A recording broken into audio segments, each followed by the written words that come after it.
Good morning, good afternoon, good evening, Excellencies, colleagues, and welcome to Coveted Action. The fund has brought together over 30 agencies since April with a clear emphasis on working together in a complementary way. You will hear today about the many ways in which COVID-19 has affected countries, their health systems, their communities, and their economies. And you will hear about the way that countries are responding and how this fund is helping.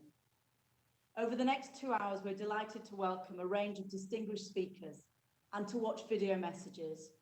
I would ask speakers to respect their time limits and make use of the time counter showing in the participants panel. But now, to set the tone for our event, I'm delighted to introduce our host and keynote speaker, Ms. Amina Mohammed, UN Deputy Secretary General. DSG, you have the floor. Thank you very much. Excellencies, colleagues, ladies and gentlemen, it's a real pleasure to welcome you to the Recover Better Together Action Forum. Today we gather virtually in full development emergency mode to hear from many of you who are active on the front lines of this unprecedented crisis. Governments that are leading the response at the country level, private and public donors, including those contributing to the Secretary General's COVID-19 Response and Recovery Fund, civil society organizations that provide a lifeline of support to the most vulnerable, and the heads of UN entities and our resident coordinators who are mobilizing support across the system and beyond to help government cope and recover better from the devastating impacts of the pandemic. I thank you all for what you are doing. Excellencies, as we engage in today's discussions, we must keep in sight the gravity of the situation. A return to normality in some regions must not lull us into a false sense of security. COVID-19 continues to spread at an alarming rate around the world. For many countries and for many people, the worst, unfortunately, is yet to come. The crisis of historic magnitude has a human face. Over 9 million people have been infected by the virus, and 472,000 have died. The International Labour Organization estimates that working hours equivalent to more than 300 million jobs could be lost. That's 15 times more than during the 2008 financial crisis. The World Bank anticipates the sharpest decline in per capita income since 1870. Between 70 and 100 million people could be pushed into extreme poverty.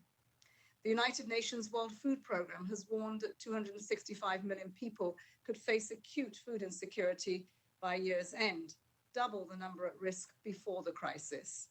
And for the first time since its establishment, UNDP alerts us to the fact that the Global Human Development Index will fall, and dramatically so. The COVID-19 pandemic has made the promise of the 2030 Agenda and the SDGs more relevant and vital than ever. This crisis is a stark reminder that any recovery that fails to address the causes of our present vulnerabilities condemns us to a more acute crisis in the future. Excellencies, colleagues, today we can stem today's crisis. Together we can stem today's crisis. In doing so, we must pave the way for transformative change as we safeguard gains, look to leapfrog, strengthen foundations for sustainability, and build resilience. It is with this imperative in mind that the United Nations Development System is working together to support countries at this time of great need. We have switched gears to development emergency mode because we must act faster to recover better. We're seeking to achieve impact at scale because the future we want requires ambition and transformation. To do so, the UN Sustainable Development Group has developed a global framework that is guiding our socioeconomic response in countries. The framework articulates UN's offer across 5 broad areas, which UN country teams are tailoring to in each country context. Resident coordinators are leading our response, relying on the technical leadership from UNDP and leveraging the assets and the expertise of the UN agencies, resident and non-resident. Our offer is clear. We are deploying our combined resources, expertise, and technical assistance to help countries respond across 5 critical areas. The first is to protect the health systems and essential services during the crisis, including those health priorities not directly related to COVID-19, such as the vaccines, maternal health, and HIV and TB. Second, to protect people in the most vulnerable countries and communities, ensuring access to social protection and basic services. We will be there to help enable cash transfers to those most in need, ensure access to food and nutrition, and water and sanitation, with women and young people at the center. Third, to protect jobs and livelihoods, creating short-term jobs, especially for young people and women, and identifying bridging measures that can keep companies and businesses and workers in jobs. We focus on the most vulnerable and those in the informal sector, small and medium-sized enterprises and informal sector workers. Fourth, to help countries navigate complex macroeconomic options and guide the necessary surge in fiscal and financial stimulus. We work to ensure that any investments made during this phase will help to sow the seeds for a more sustainable, inclusive, digital and green recovery.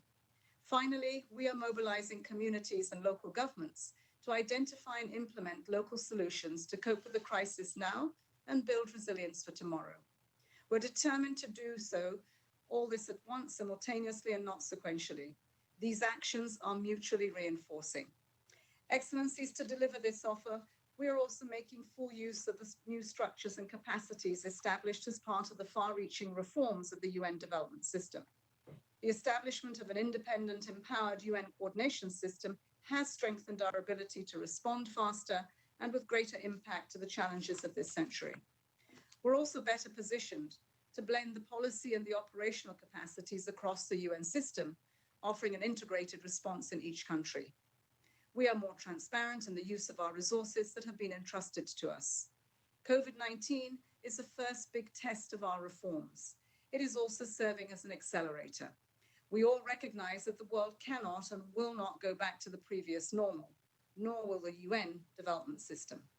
Today's development emergency must lead to an even deeper sense of urgency throughout the decade of action. This is the type of rapid, concrete, and impactful multilateral solidarity that the world needs today to achieve our sustainable development goals. Excellencies, we are conscious that the COVID-19 fund represents a microscopic share of the resources required for countries to address the impact of this pandemic. But if fully capitalized, this fund could truly be transformational. We need to mobilize $1 billion for the fund in the course of this year. These resources will go towards country-specific response plans that have been developed by the UN country teams, with governments and national partners taking the lead. They will ensure we can fully deliver on our offer. More importantly, the fund can serve as a catalyzer, a multiplier, around which countries can mobilize the trillions they need to meet their needs. Scale ultimately will come from domestic resources. These are the resources that will truly enable the massive stimulus support packages required to cope with COVID-19 and its containment measures, and also guide investments in a greener, more inclusive recovery. But these need to be unlocked and incentivized by development assistance. Our fund aims to do just that. I'd like to thank all our donors who have allowed us to initiate the operations of the fund in record time. I salute Norway, the Netherlands, Switzerland, Denmark for leading the way. I'm also grateful to other partners who are joining this effort now. And I encourage all other partners to also come forward as we move towards our next resource mobilization event in the coming months. We have a steep curve to climb. In looking at the COVID fund or at the financing architecture globally, we are seeing a concerning landscape. Investments are falling well below the needs and our expectations, the expectations of millions around the world. But together we can change the game. We can build on the initial round of investments to inform and stimulate funding on a much larger scale. Funding the UN response is a direct investment in the country's ability to deal with the severe socioeconomic problems posed by the pandemic, prevent further erosion of our development gains, and help countries to recover better with the 2030 Agenda as our compass. I trust that the exchanges and testimonies we will hear today will help create even more momentum towards the goals. Excellencies, with the limited resources already entrusted to us, we already see tangible government-led action in 47 countries around the world. In Jamaica and Georgia, these funds are helping to get medication to vulnerable people and those with chronic diseases.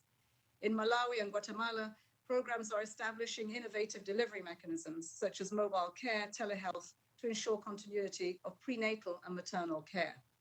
In Senegal, Bhutan, Mongolia, Nicaragua, And the United Nations is supporting education systems so that children can access remote learning resources. In Timor-Leste, Armenia, Eswatini, Guinea, and Guinea-Bissau, we are supporting the rollout of cash transfers to the most vulnerable. In Kiribati and Papua New Guinea, we are investing in food security. In Micronesia and Ghana, the Solomon Islands, and Vietnam, the funds are being used to enhance water and sanitation infrastructure. These early investments are critical.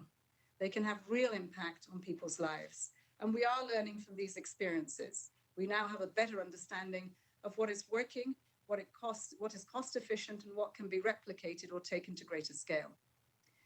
That information in itself is a global public good.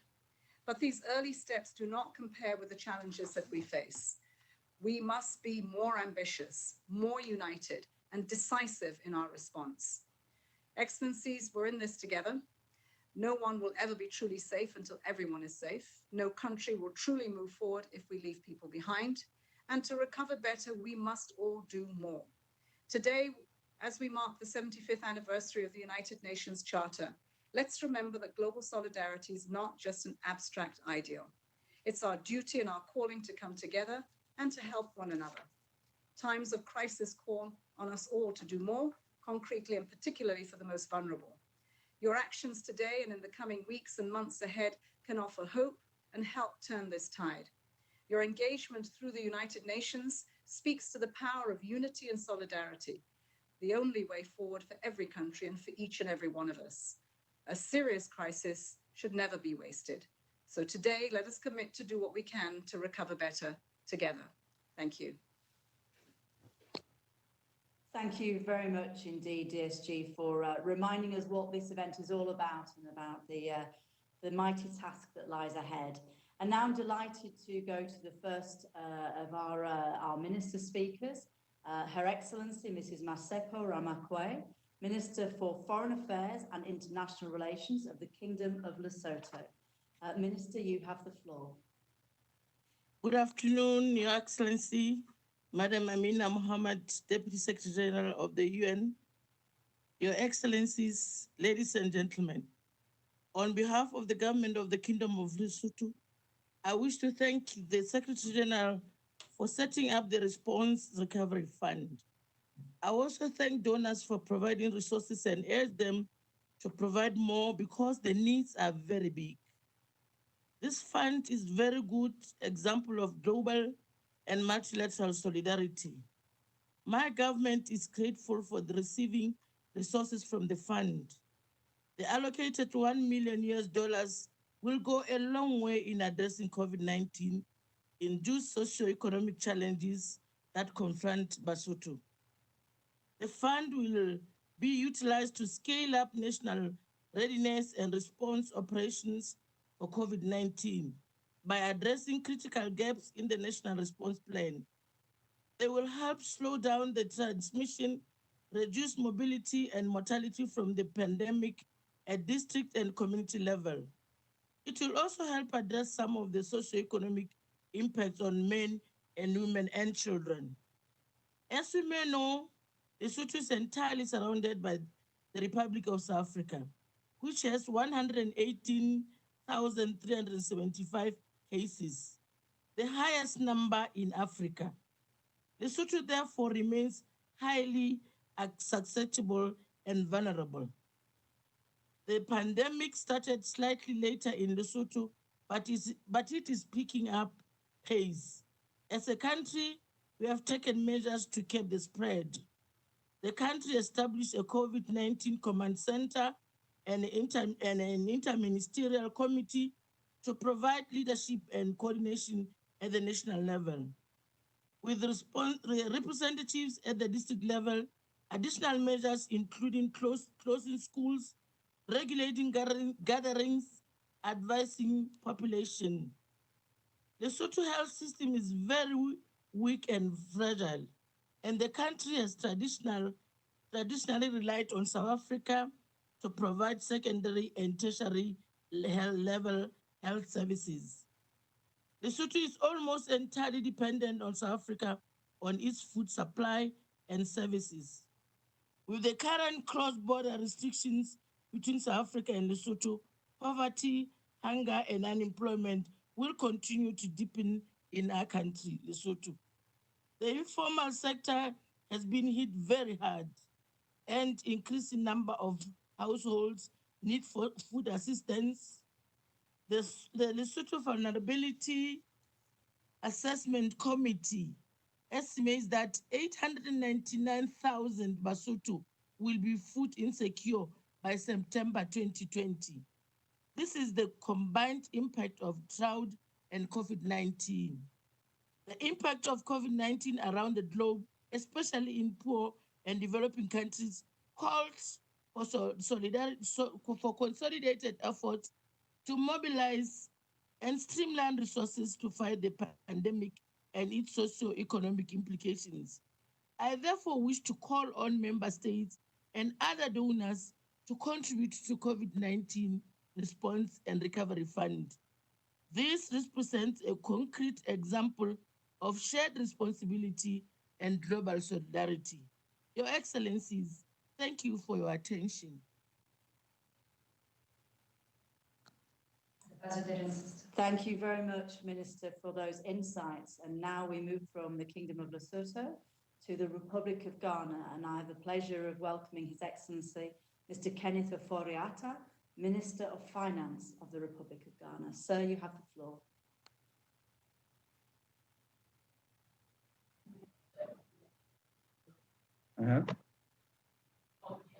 Okay. Thank you very much and good morning. Thank you, Deputy Secretary General Amina Mohammed, for the invitation to be at this forum. The President of Ghana was swift to recognize the unprecedented nature of COVID-19 pandemic and the socioeconomic impact that it was going to have on our people. So he tasked our ministry immediately to develop a $100 million preparedness plan, which has stood us in good stead. With that, we also moved on to develop another coronavirus alleviation program for $219 million to protect households and livelihoods, and protect health workers, support micro, small, and medium-sized businesses, minimize job losses, source additional funding for promotion of industries. So the CAP program then consisted of provision of food to vulnerable communities, in which the government worked with the faith-based organizations to supply over 400,000 food packages, dry food packages, and hot meals to low-income communities in the country. Provision of electricity, water, and sanitation to the low-income consumers, and also absorb the water bills of Ghanaians for the months of April, May, and June of this year. We also moved on to support the frontline health workers by ensuring that their taxes on their emoluments for the months of April, May, and June were exempted from that, and frontline health workers also received an additional allowance of 50% of their basic pay for those months. Then we created what we called the Corona Alleviation Program Business Support Scheme. This was to create a $100 million program to ensure that the informal market, micro, small, and medium-scale businesses would have resources to be able to continue their businesses. This was expected to impact 250,000 beneficiaries, and so far it's going very well. When we look at the $1 million that we have gotten, it really for us leads to a number of areas that we are focusing on. The health sector, education, which has been one of our major flagships, and already we have opened the schools for the senior high schools and junior high schools, and the last year students of the universities to be back in school. And this is going to ensure that we manage the education system properly. As you know, the boarding school system is the key method of education in our country, and therefore government has had to fumigate and provide all the resources such as sanitizers to make sure that our children are safe. On the markets, of course, where most of our women work, and the informal market also goes on. And here we've ensured that the markets are fumigated, are cleaned to make sure that food security does not become a problem. On issues affecting our women, girls, and excluded groups. These areas become really accentuated for these vulnerable people during emergencies such as this. And this is where we'll spend some of the money that we have gotten from you. But our president also states that this too shall pass and concurs that we should move on to the stark realization that the crisis is an opportunity to revitalize our economy.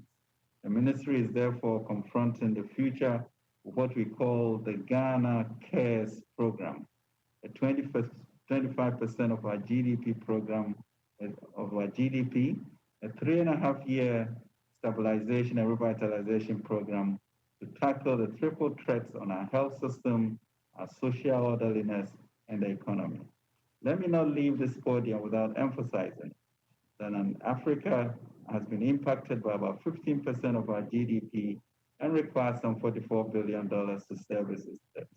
The current global financial infrastructure is not fit for purpose to be able to alleviate this. Finance ministers are advocating for a relook at the special drawing rights and to develop a special purpose vehicle to be able to mobilize funds for our liquidity issues and fresh capital to revitalize our economies. Africa is experiencing a sad state of transfer of resources. Our commodity prices are down, tourism is down, there's a decline in remittances, and there's capital flight by fund managers from our economy. We should stand together and recreate the system and know and accept that the arc of history will bend only if Africa succeeds. Thank you very much indeed. Thank you, Excellency, and for giving us that detail about the work going on in Ghana. And now we turn to Her Excellency Ms. Carla Barnett, Minister of State in the Ministry of Labour, Local Government and Rural Development in Belize. Excellency, the floor is yours. Thank you very much, Madam Moderator. Allow me first to express appreciation to Deputy Secretary General Mohammed and her staff for inviting Belize to participate in this important session. These are indeed unprecedented times, and there isn't a part of our world that has not been affected by this pandemic. In Belize, we have so far had a relatively low infection rate, just 23 confirmed cases between March and June of this year, including just 2 deaths in a population of 400,000 people. Our public health authorities have followed WHO and PAHO guidelines for testing and contact tracing, as well as protocols for wearing of masks, hand washing, and general sanitation of public spaces, such as supermarkets, banks, etc. And the nightly curfew has been strictly implemented.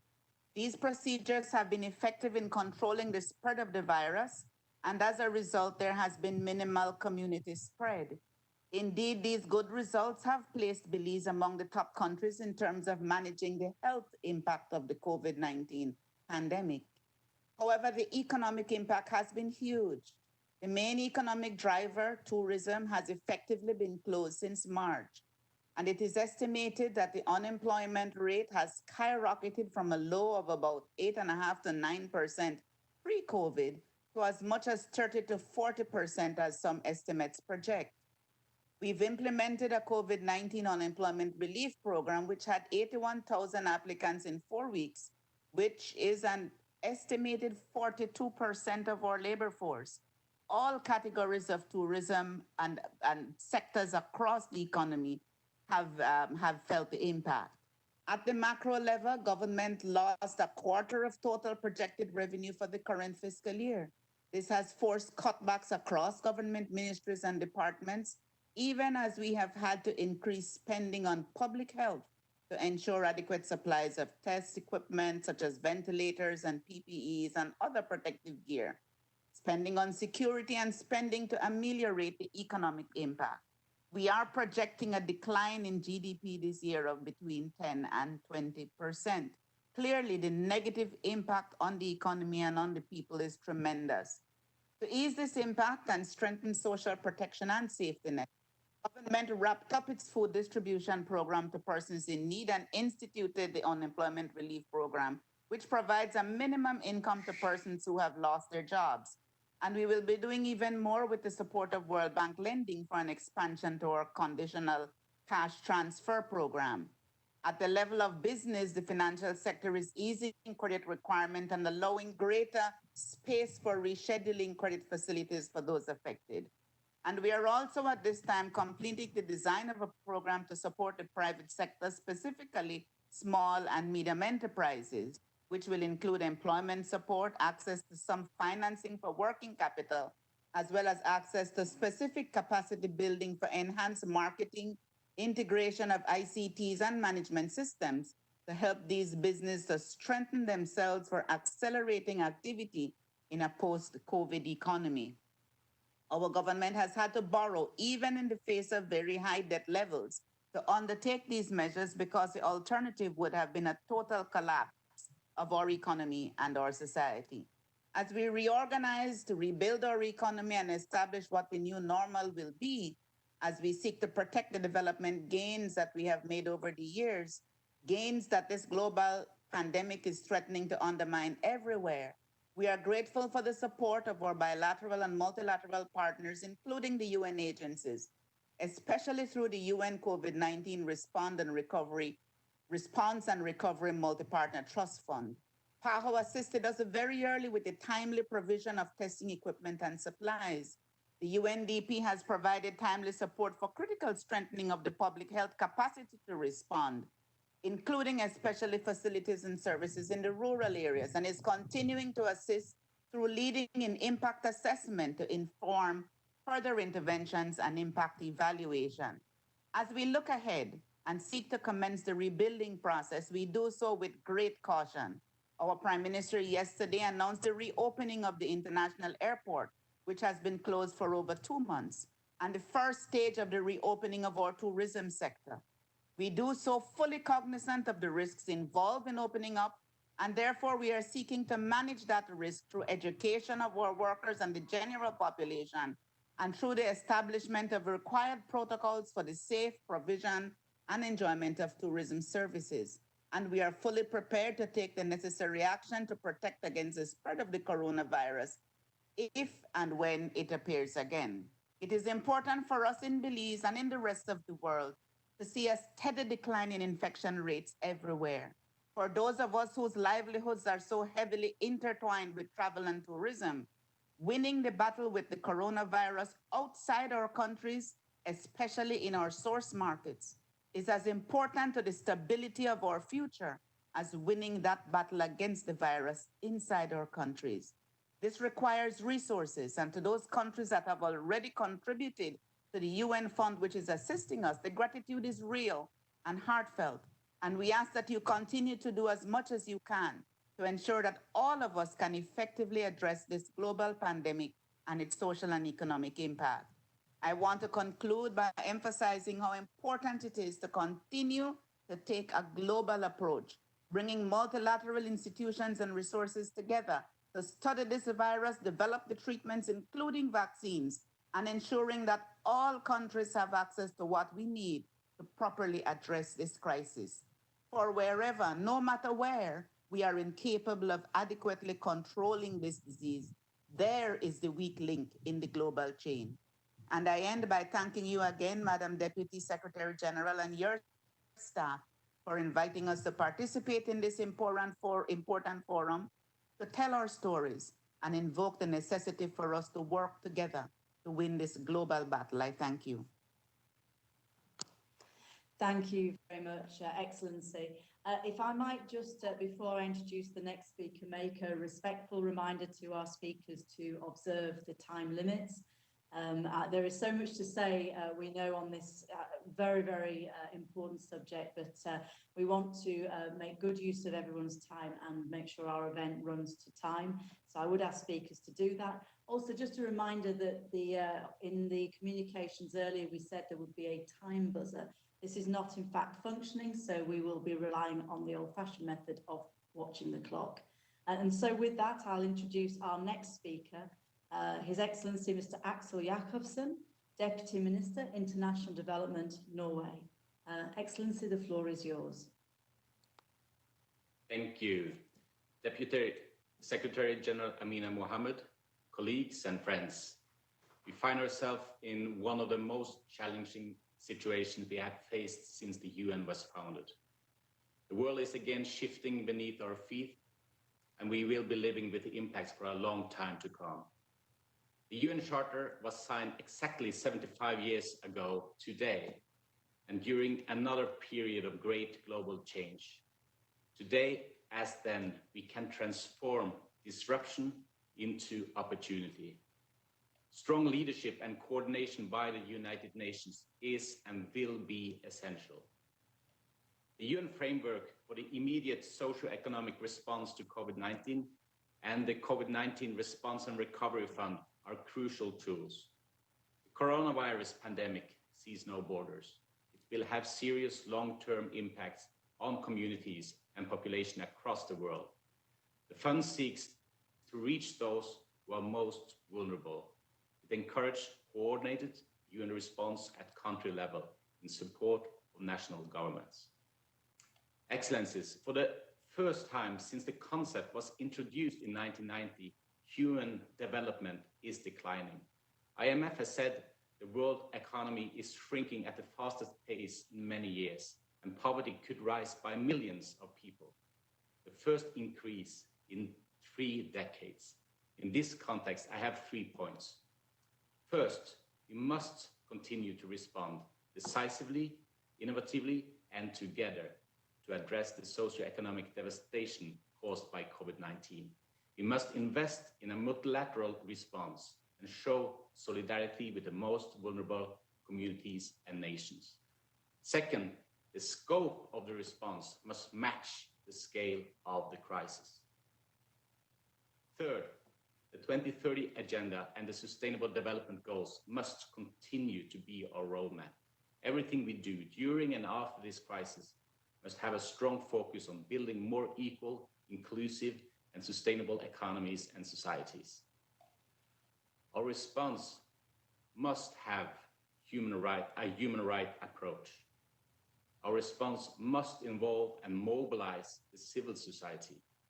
And our response must leave no one behind, including women, youth, and persons with disabilities. Let us take the opportunity. Let us stand together so that we can recover better together. I thank you. Thank you very much indeed, Minister, and for reminding us of the centrality of the SDGs and the work we have to do to keep on track. Now it's my pleasure to turn to Mr. Achim Steiner, my UN colleague, Administrator of UNDP. Achim, the floor is yours. Thank you so much. DSG, dear Ministers, Excellencies, colleagues.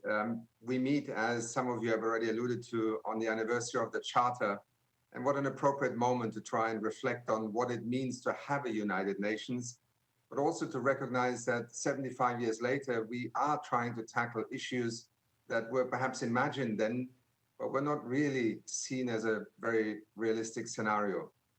We have a virus that is minuscule, but with a massive impact. We have a virus that has gone global, it has become a pandemic, and yet in every country, it is arriving differently. And as we know, in parts of Africa, it is the virus that was overtaken by the social and economic impacts in the responses. And we have a challenge as an international community to try and stand in solidarity, but also in practical terms alongside countries. Because as we have heard from the ministers of Lesotho, of Ghana, of Belize already, and from our colleague in Norway, the countries really are the front line of both the response to COVID-19, but also in shaping the agenda of how we can collaborate. This is where the strength of the UN development system comes in. The DSG already laid out the Secretary General's 5-track strategy on which we have tried to very rapidly reconfigure ourselves and be at the disposal of countries. And thank you Minister Barnett, you mentioned a couple of very practical examples. I think across the spectrum, and my colleagues, I see already Henrietta Fore, whether it is that we're focusing on children and the massive impact that this has had on the next generation in terms of schooling, but also in basic support and access. My colleague Pomzile will speak later on, the whole aspect of women, gender in the midst of this pandemic. One of the things that we have tried to understand and assist countries is, first of all, to make visible the invisible, because often in the national economic statistics of a crisis, we do not have the means to differentiate where it is that people are most vulnerable, most affected. I'm sure we will hear more this morning about the labor markets also, the informal sector, those who literally in shutting down their business from one day to another have lost all of their income and have no social welfare system on which to rely. This is why, in the context of the framework that the Secretary General launched, the socioeconomic assessments and response and recovery strategies that we are working as UN country teams now across the world are proving to be such relevant and hopefully in most instances immediately practical and helpful tools. More than 68 countries have already completed them, more are underway. And indeed, in over 40 countries, we have also now completed or are almost close to completion of what we refer to as the response plans, which are essentially the implementation strategies. These are the foundations upon which the UN country teams are now trying to both help governments prioritize, because at the end of the day, let us be clear, there is not enough money nationally, there is not enough money internationally. Priority setting, what can we not afford to lose? Where do we learn from one another instantly, as we are doing right now? And the UN plays a very central role in that, connecting countries' unique expertise and experiences in standing up cash transfer programs, the ability to use digital technology to trace and track, but also to reach people that would traditionally not have been able to be reached. These are the frontiers that will help us to address some of the facts that are also emerging from these socioeconomic assessments, the disproportionate impact on women, the rising poverty and inequality. These are real numbers and we are beginning to measure them, and they are very disturbing. The impact also on small island developing states. Minister Barnett spoke to the impact of the collapse in tourism. In many of the small island developing states, this is the collapse of the economy. We need to find ways in which the international community can step in here as part of our collective capacity to both absorb shocks, but then more importantly, to look forward in how to recover and how to build forward better. Because that is what people across the world right now are articulating in so many different ways. And this is where hopefully the work that we can do together through the rapid response and recovery funds, but also through the different capacities across the UN development system, and above all, by engaging with actors at national level, local government, civil society, the business community, the startup community, where sometimes the latest technology solutions are in the drawers or on the design boards, and suddenly in a few weeks they can prove the difference between life and death. We have seen a great deal of inspiring examples here. As UNDP and as the UN development system, we are fully committed to continue along the lines that the Secretary General has laid out for us in the context of a three-pronged strategy: health response, humanitarian response, socioeconomic response. Ultimately, the future of development depends on us being able to get out of this crisis, not by returning to normal, but by taking the SDGs as our compass, being able to mobilize catalytic finance, emergency finance, and ultimately investments for the future. In that spirit, thank you all for joining today. It's a privilege to be part of this meeting. Thank you.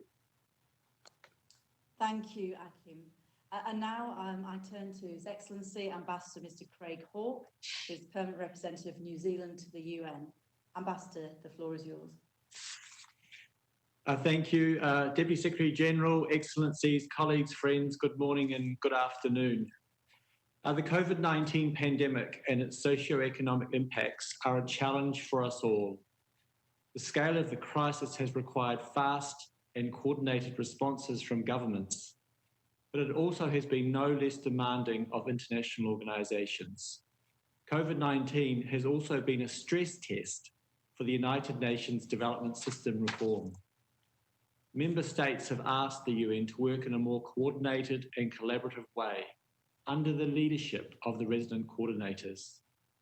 And we are seeing increased evidence that the reforms are working on the ground to support countries to manage their way through this crisis. However, reform is not one-sided. Donors must step up to support this new way of working, including the increased use of pooled funds. New Zealand is building this behaviour into our own relationship with the UN. For example, we have established a United Nations Pacific Partnership to channel our investment to the United Nations Pacific Strategy. 50% of the 2020 programming for the partnership will support COVID-19 response and recovery in the Pacific. This approach has also factored into our decision-making on how best to support the global response, including through financial support to the Central Emergency Response Fund and to the World Health Organization. New Zealand is pleased today to announce a contribution of $2.5 million New Zealand dollars to the Response and Recovery Trust Fund. We consider that the fund's modalities support the collective reform aims. We welcome the focus on leaving no one behind, targeting those most vulnerable, and consideration of the disproportionate impacts of COVID-19 on women and girls. We note also the significant support provided in the first round to small island developing states who are severely impacted by the crisis, as we have heard today. We call on other member states to contribute to the Response and Recovery Trust Fund and support the UN work as one team at the country level. Deputy Secretary General, colleagues and friends, it is vital that we work together to build back better with the 2030 Agenda as our guide. Let me close by thanking you, Deputy Secretary General, for your considerable efforts on this front. As you said, and we agree, we are all in this together. Thank you. Thank you, Ambassador, and thank you for that very welcome announcement. And now we turn to our first video message from Dr. Tedros, Director General of the World Health Organization.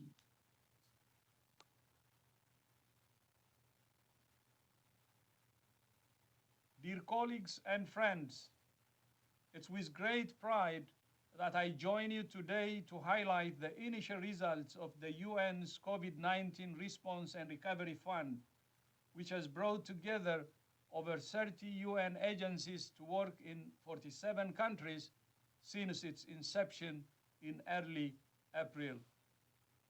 As the world continues to face the unprecedented impacts of COVID-19, it's now more important than ever that the UN continues to stand together in solidarity to tackle complex challenges with comprehensive solutions.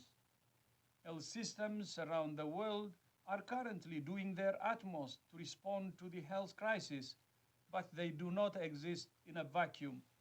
They're dependent on many other structures: transportation, communication, energy, supply chains, and effective governance.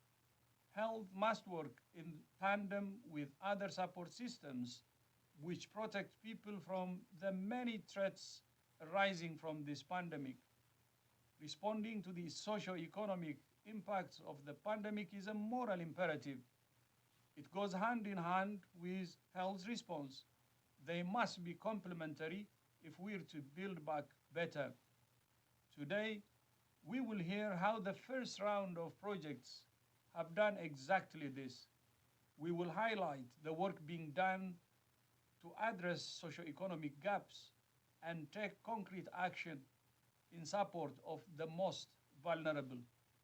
This includes access to vital health services, addressing the loss of livelihood that has devastated many families, and with a particular focus on women and girls. I commend the work being done through this fund and would take this opportunity to offer my sincere thanks to those who have already contributed, as well as those pledging today. Your efforts are protecting the development gains of the last decade and ensuring that we do not lose the progress we have made in so many key areas. We must seize the opportunity to recover better together.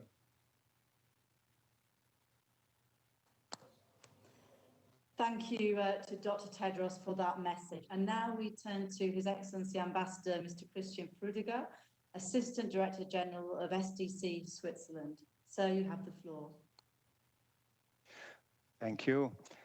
Madam Deputy Secretary General, Excellencies, thank you for providing me with the opportunity to speak at today's forum on such a historic day in addition. The COVID-19 crisis is a test for the international community.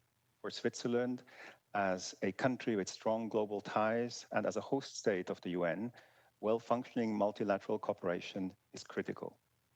The Swiss contribution of an initial 8 million Swiss francs to the Secretary General's COVID-19 Response and Recovery Trust Fund is an expression of solidarity with the people in developing countries who are particularly hardly hit. The fund is an important financial instrument of the UN development system to help the world's poorest populations in their social and economic reconstruction. It complements the global humanitarian response plan and the World Health Organization's strategic preparedness and response plan, to which Switzerland also contributes.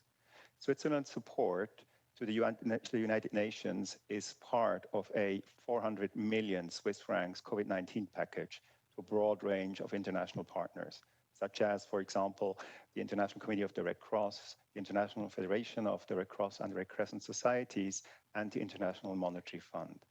Recently, Switzerland also entered into a partnership with Gavi, the Global Vaccine Alliance based in Geneva, as well as the Access to COVID Tools Accelerator, a public-private partnership which is also supported by WHO to develop and supply diagnostics, therapeutics, and vaccines.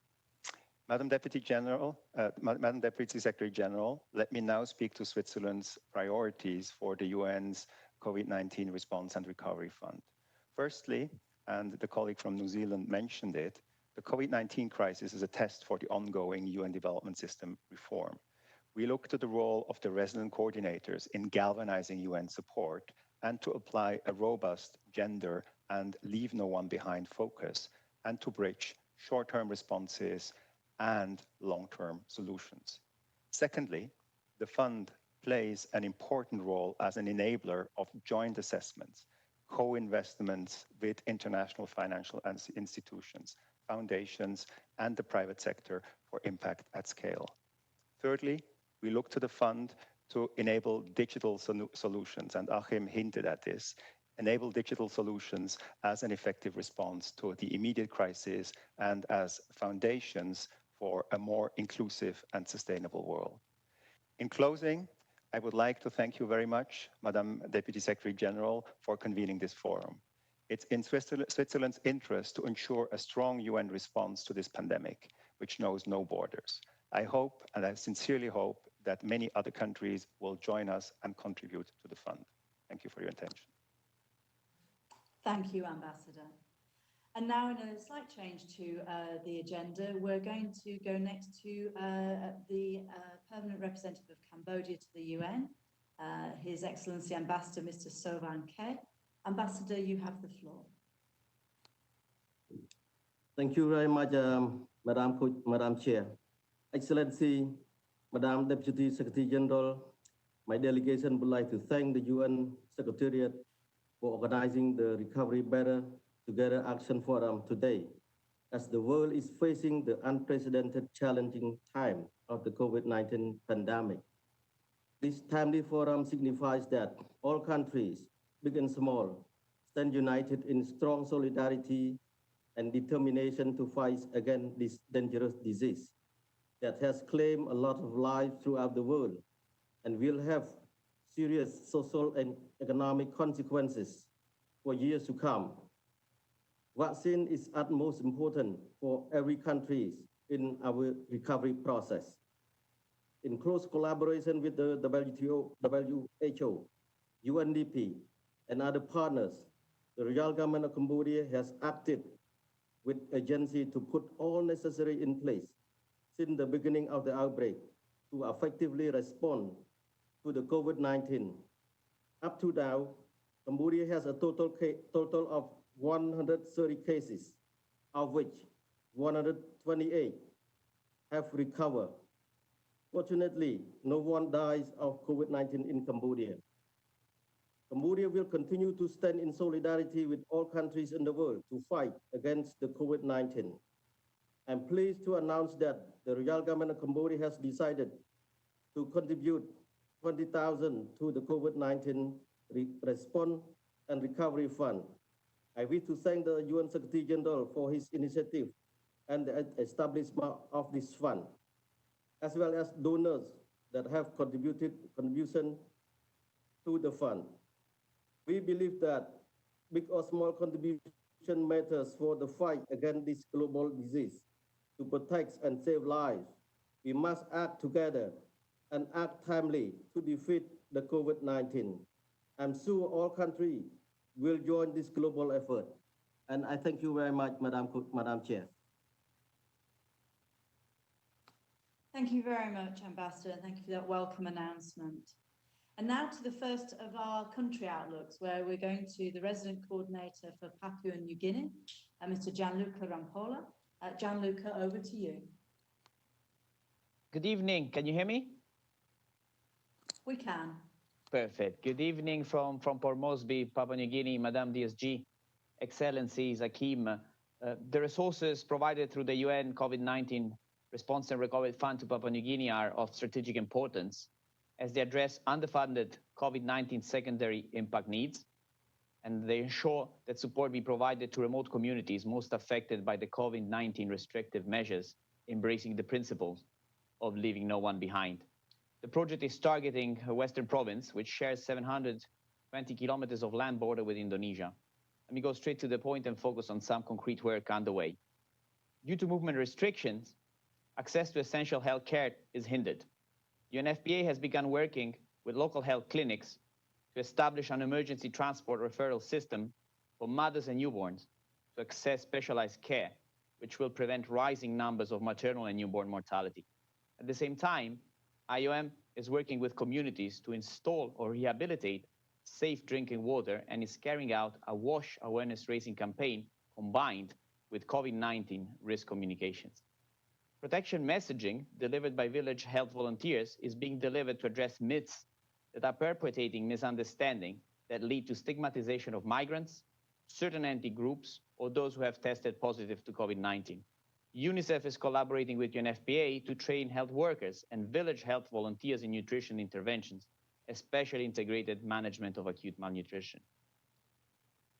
The interventions are integrated, with WASH being a significant underfunded non-health component of the National COVID Response Plan, while nutrition and maternal and newborn health address critical needs for mothers and young children as particularly at-risk groups. The integrated program specifically targets border communities with 8 posts that serve surrounding villages that include populations of refugees, asylum seekers, and migrants, including traditional border crossers. We expect to benefit, thanks to this intervention, up to 26,000 people. Let me conclude highlighting and underlining 3 key elements of our strategy that we believe will ensure impact at scale. First, ownership. The communities we are supporting were identified as being in critical need in collaboration with all stakeholders, national, local leaders, local churches, and CSOs. Second, partnerships. Implementing partners include the provincial and local government, faith-based organizations, NGOs, and others who bring local expertise and community leadership to ensure the effective implementation and sustained impact of proposed solutions. Third and last, catalyzing and synergizing. The trust fund resources are catalyzing additional investments from Australia through the UN to address protection needs in the same target area, while we are synergizing with a large EU-funded, UN-implemented program on rural development to address immediate livelihood needs of smallholder farmers affected by border shutdown by facilitating establishment of trade corridors with Indonesia. I'd like to thank all donors for your support because nothing of what I spoke about would have been able without your support. Thanks. Thank you so much, Gianluca, and terrific to hear about some of that real practical action making a difference. We're going to stick with country stories now and have a video from Jamaica.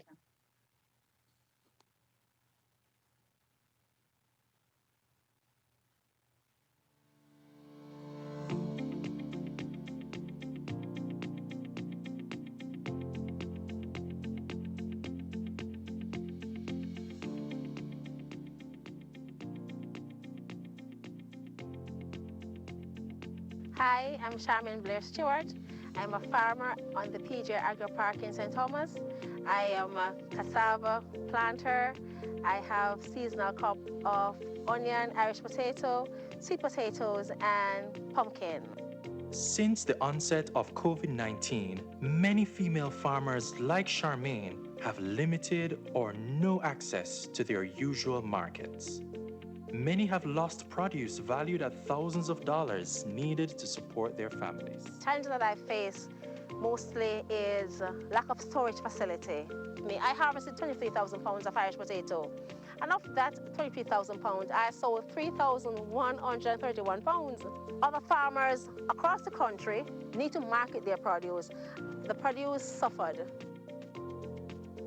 Through the purchase of locally grown produce, the project will create a secure market for rural female farmers while meeting the food and nutrition demands of vulnerable families. These families will receive food care packages that will include locally grown fruits and vegetables. By supporting local supply chains, we are supporting livelihoods, reducing food and nutrition insecurity, and enhancing Jamaica's agricultural response and recovery to COVID-19.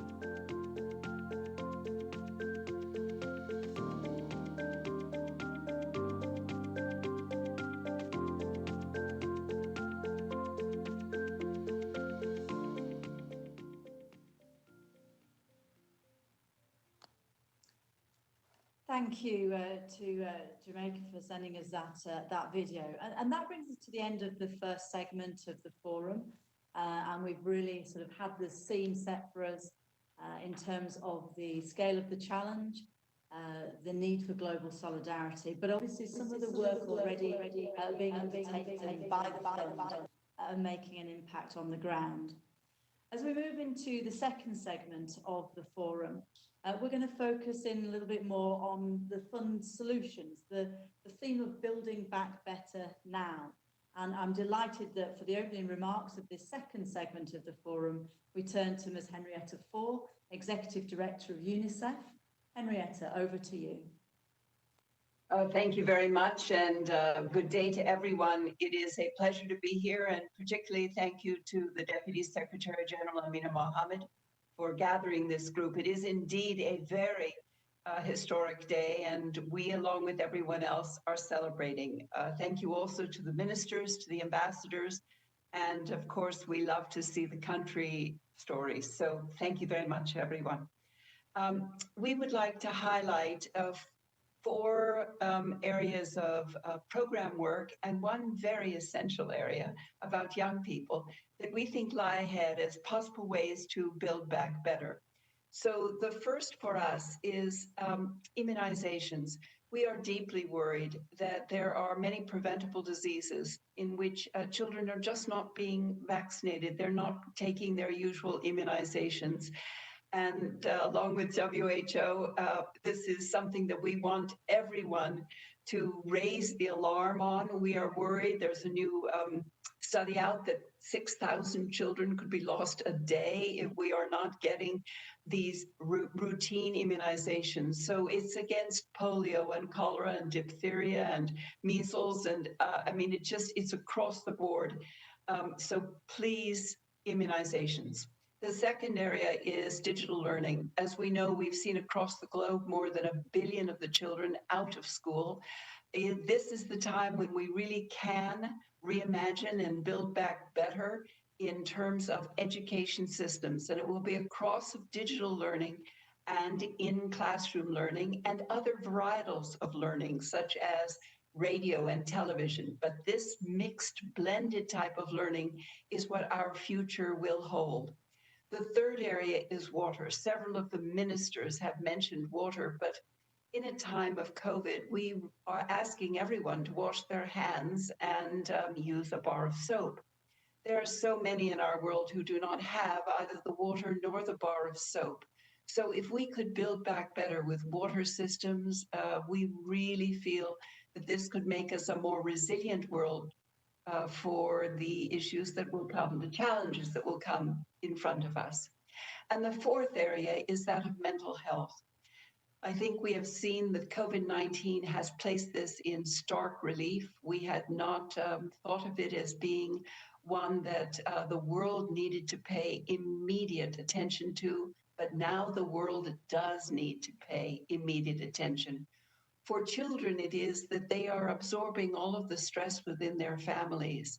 So if your parent is out of work, if there is anger or abuse or violence in your family, if you are without your friends, if there's online bullying, you absorb it.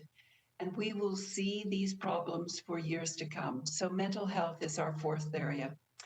And then finally, the fifth, the young people want to be part of this. They want to roll up their sleeves. They want to be beside us in solving these problems.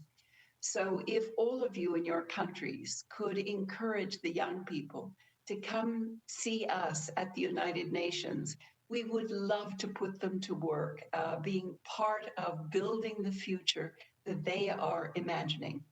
So we're very much behind the fund. We think it's going to create the muscle that will give us the voice and the change that we will need for the future. With that, thank you very much. Thank you very much, Henrietta, for highlighting those critical points. And now our next speaker is Mr. Jose Valencia, Minister of Foreign Affairs and Human Mobility for Ecuador. Excellency, the floor is yours.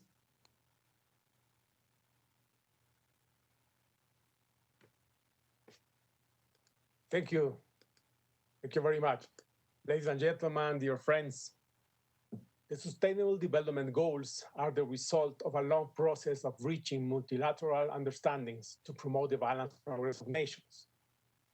As we are aware of, challenges that the COVID-19 health crisis has placed on the states concern our health systems, food security, employment, the fight against poverty, the workings of the economy, the protection of social peace and democratic participatory institutions.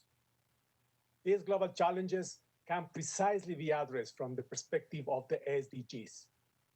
The world must emerge from the COVID-19 crisis not in any way, not at any cost, but on a balanced, sustainable, and human-centered framework, such as the one provided by the SDGs approach. Ecuador is trying to cope with the huge challenges posed by the epidemic. The government is prioritizing efforts, supporting our health system, protecting the most vulnerable people of our society, implementing programs to help poor migrants, and supporting small and medium businesses that suffer the most from the economic consequences of the pandemic. However, due to the deep impact of the crisis, international solidarity is essential to allow a prompt recovery of developing countries' economies, to resume or fight against poverty, inequality, and social exclusion. In other words, to build societies committed to sustainable development and to seek a positive interplay between social cohesion, human rights, and democratic freedoms. Let's build a common post-COVID-19 future together. There is an urgent need to implement the UN framework for the immediate socioeconomic response to COVID-19, in particular, to support the Trust Fund, which should also support middle-income countries with significant social challenges due to the epidemic and pressing economic difficulties such as Ecuador. As never before in our common history, social peace and the well-being of every country is the best guarantee for social peace and the well-being of all our nations. Thank you very much. Thank you, Ambassador. And now to Sweden, to His Excellency Mr. Per Olsenfrid, State Secretary for International Development Cooperation. Excellency, the floor is yours. Thank you, Jane, and Madam Deputy Secretary General, UN leaders, Excellencies, colleagues. Our common future, the world post-COVID, is not limited from what we know today, but from what we can imagine for tomorrow. And many previous speakers have raised many important issues. I'm especially happy to hear so many voices raising the rights of women and girls in the response to COVID. We need to address this pandemic globally through joint international efforts and commitments. Through a well-considered response, the international community can also lay a foundation for a more sustainable, more equal, more gender equal world that will be better equipped also to manage crisis in the future. A more resilient world. This is the time for collaboration, solidarity, and to build back better and greener together, and for ensuring that we leave no one behind. This new COVID Trust Fund can play a critical role for millions severely hit and affected by this crisis. As we are well aware, this pandemic hits those already most vulnerable and in the most vulnerable situation hardest. We also know that in many developing countries, the consequences, the socioeconomic consequences of the pandemic hits before the pandemic itself. And therefore we need to handle the long-term consequences at the same time as we fight this health crisis. And the MPTF enables us to do so. It has become a coordinated function for the UN family's collective response at country levels. Its multi-sectoral approach is appreciated, and the speed with which the fund has been operating so far is impressive. I'm today proud to announce Sweden's contribution to the trust fund of 50 million Swedish kroners, approximately $5.4 million US. And we are certain that this contribution, in addition to the 71 million US dollars Sweden has already contributed to various international actors in the response, will be used most efficiently to alleviate acute health needs and the socioeconomic consequences of the pandemic in countries that is severely hit by this crisis. It is essential that we mobilize additional resources as not to deplete the funds for regular development and humanitarian assistance that we have. I therefore encourage colleagues and partners to join us in supporting the COVID-19 multi-partner trust. The pandemic, COVID-19, is indeed a crisis, or even multiple crises, but just as the DSG said, it is also an opportunity. And one such opportunity is the chance to show the relevance of global cooperation, of multilateral solutions to joint challenges, and an effective one UN approach and a UN system. And Sweden is ready to show the political and the financial leadership and determination needed for us together to seize that opportunity. Madam Moderator, I thank you. I'm very happy and proud to be able to join the meeting. Wish you the best of luck. Thank you. Thank you so much for those good wishes and for that very welcome contribution, State Secretary. And now we have another video message from His Excellency Mr. Don Pramudwinai, Foreign Minister for Thailand.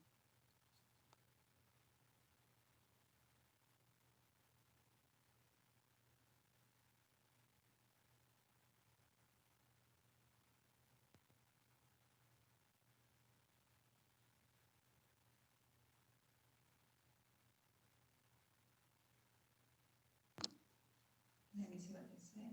I think we're just waiting for the video, colleagues, which we hope will be loaded shortly.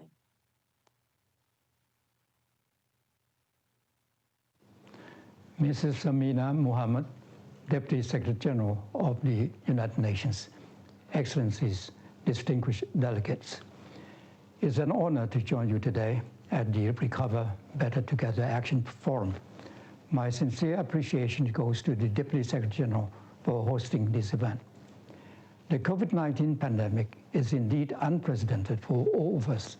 It is not only a health emergency, but it's also creating vast disruption to the global socio-economic landscape. This serious challenge requires our prompt, decisive, and collective action. Excellencies, Thailand is proud to announce its support for the United Nations Secretary General's initiative in launching the COVID-19 Response and Recovery Multi-Partner Trust Fund, and is pleased to pledge a contribution to the amount of $100,000. I note with appreciation that within only 6 weeks, the fund has already released the first round of allocations to support emergency development programs in 47 countries. I have also learned that the fund is attracting more contributions from different sources. I'm therefore optimistic that more funds will be allocated in a speedy manner that is responsive to the needs of affected countries. Apart from the contributing to this UN COVID-19 Trust Fund, Thailand is also a firm supporter of the Central Emergency Response Fund, to which we make an annual contribution of $20,000 US. Thailand is also committed to further strengthening regional response to the COVID-19 situation, for example, through making a financial contribution to the COVID-19 ASEAN Response Fund. Excellencies, as a strong believer in a rule-based multilateral system, Thailand will continue to support the UN's endeavor to reduce the social impact from and promote effective responses to this multidimensional global crisis. We stand ready to continue to work with the UN and the international community for a future of greater health security and socioeconomic resilience for our people. I thank you. And we thank Thailand for that very welcome message and video from the Foreign Minister. And now to Her Excellency Ms. Angeles Moreno Bao, Secretary of State for International Cooperation, Ministry of Foreign Affairs, EU and Cooperation, Spain. Excellency, the floor is yours. Thank you, Chair, for this occasion to renew our commitment with multilateral action. COVID-19 is a global development emergency. The pandemic threatens to reverse progress towards the Sustainable Development Goals, moving away from the world we want. Inequality and poverty are on the rise, and countries of all income levels are struggling to protect vulnerable people from the shocks caused by the pandemic. We cannot leave anyone behind at this turning point of our prosperity model. The roadmap for recovery must be the 2030 Agenda and the Paris Agreement. We need a true decade for action and governance based on public goods. We need to address all our vulnerabilities. We have to use this crisis as an opportunity. We support the Secretary General's report on the socioeconomic impact of the crisis. We agree with his diagnosis and with the ambition of his proposals.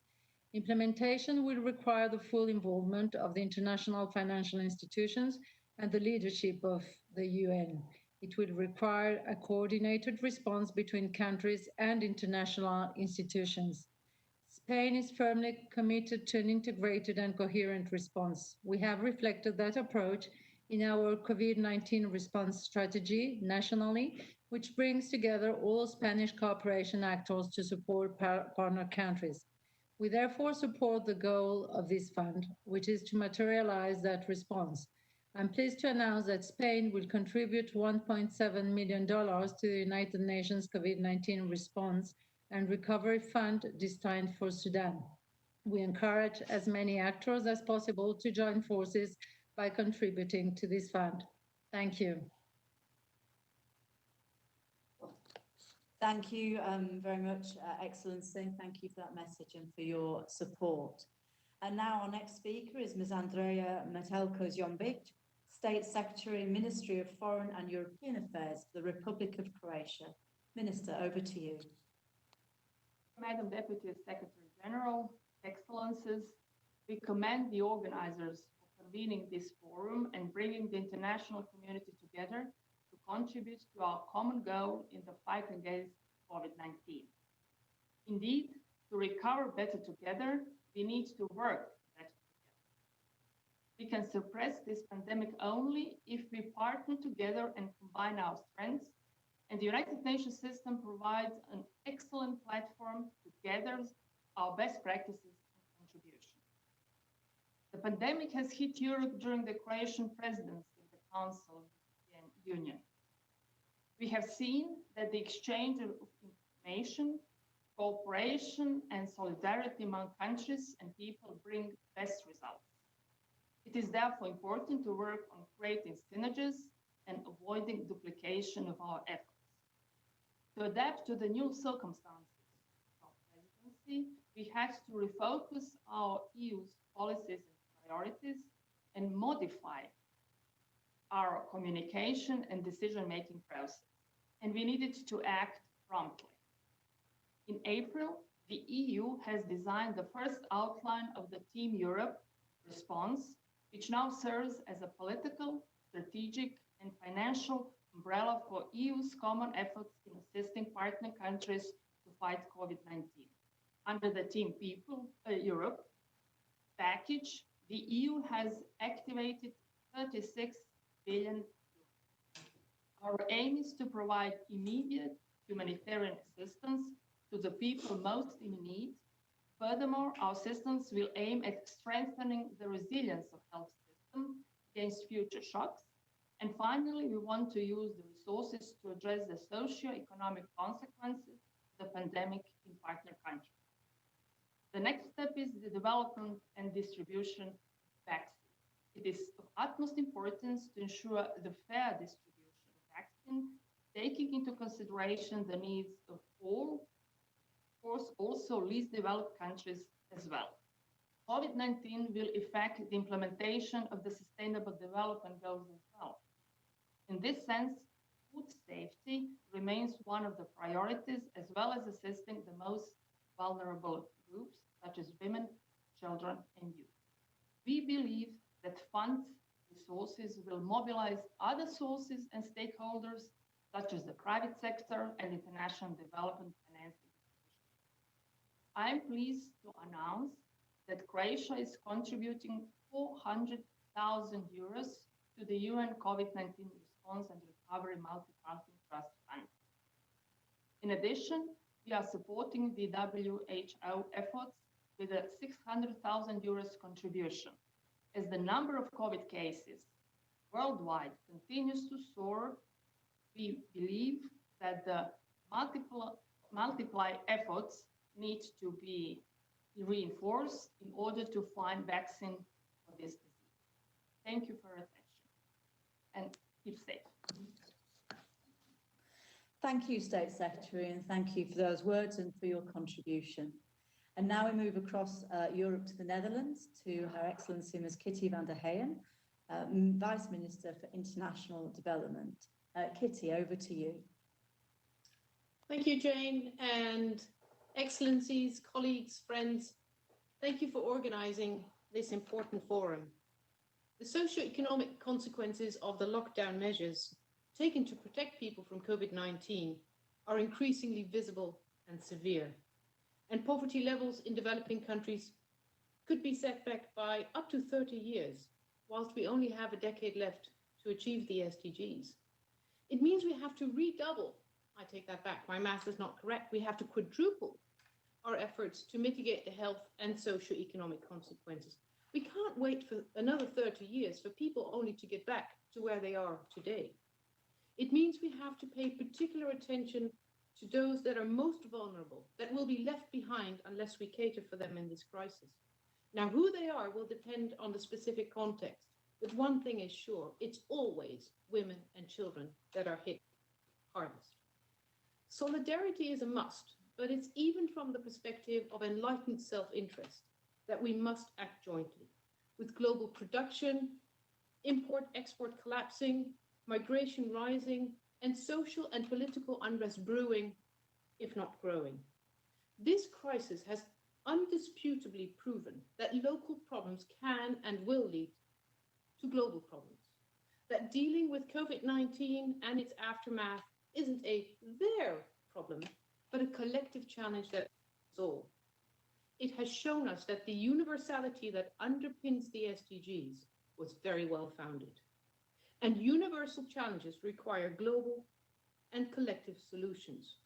That is why we support the SDGs Response and Recovery Trust Fund as the centralized UN response to the socio-economic consequences of this crisis, providing an immediate response with the ultimate goal of building back better. We have provided an immediate response of 15 million euros. We also see the UN response to this crisis as the litmus test for progress on UN reform. And I tell you, ladies and gentlemen, that the first round of proposals didn't disappoint. It was timely, it was relevant, and it enabled the UN to jointly provide and design interventions to those most in need, all coordinated by the UN resident coordinator. This fund is meant to complement existing programs, to target those countries and people that are most in need, but leverage the entire UN country program. We are only just beginning to understand the devastating consequences of this crisis on people everywhere. Just imagine if we would allow the world to be set back by 30 years. To ensure that we keep our eyes on the ball, that the SDGs are our lodestar, to enable the UN to play its role, I'd like to call on all donors to generously support this fund, to protect the most vulnerable, to collectively leverage what is already being done, and to move from mitigating a pandemic to truly build better, to be more inclusive, for a more sustainable future. United we stand, with and through the United Nations. Thank you. Thank you, Kitty, for those welcome words, for the Netherlands' strong support and leadership with regard to the fund, and for the positive feedback. It was good to hear. Thank you so much. We're going to go to our next video message now, which is from Timor-Leste, from His Excellency Dr. Fernando Hanyam, Minister of Finance.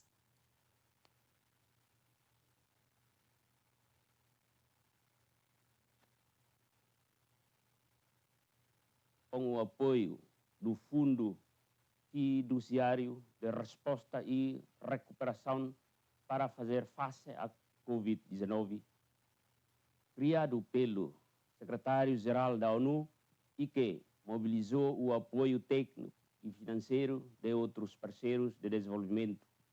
É evidente que o impacto da Covid-19 terá consequências a curto, médio e longo prazo em Timor-Leste.